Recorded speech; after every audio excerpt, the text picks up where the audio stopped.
Sa Mateo 5, bersikulo 27 ngadto to 28 nag-ingon, nakadungog kamo nga giingon kaniadto, ayaw panapaw. Apan karon sultihan ko kamo nga bisan kinsa mutan-aw sa usa ka babayi uban sa law-ay nga hunahuna nakapanapaw na kaniya sulod sa iyang kasing-kasing. Igsoon ko diha ni Kristo sala di ay kung ikaw lalaki maglantaw sa usa ka babayi nya makahuna-una og law-ay nga na kaniya.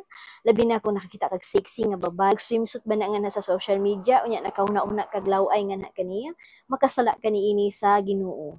Kay ang tawo makasala man sa pulong sa hunahuna ug sa buhat. Apan kung nakasala man ang lalaki sa pagpanapaw sa iyang kasing-kasing, mas labing nakasala ang babae nga nahimong hinungdan nganong nakasala ang lalaki. Kay mabasa sab nato sa Lucas 17 bersikulo 1 nag-ingon, unya giingnan ni Jesus ang iyang mga tinun-an. Ang mga butang nga makaangin sa mga tawo sa pagpakasala mahitabo gayud pan alaot ang tawo nga tungod kaniya nahitabo kining mga butanga. Mas labi ding alaot ang babae nga nahimong hinungdan nga nakasala ang atong mga igsuong lalaki gumikan sa sinuotan natong siksi kayo. Kinay panahon ug oras nga kitang mga babae mahilig mag-short, mahilig na lang mag-swimsuit nganha sa social media.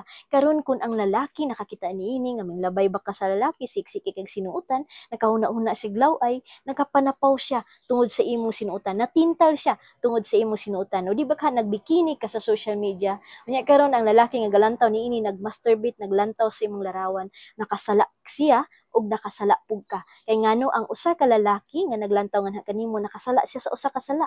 Apan daghan ang imong sala ngano man di ra man isa ka buk lalaki galantaw kanimo nga nakasala ug nagbuhat og sala gumikan kay nakakita sa imong law-ay nga larawan nganha sa social media. So nag-abot sa adlaw sa paghukom manubag ka niining salaa sa Ginoo ng likay.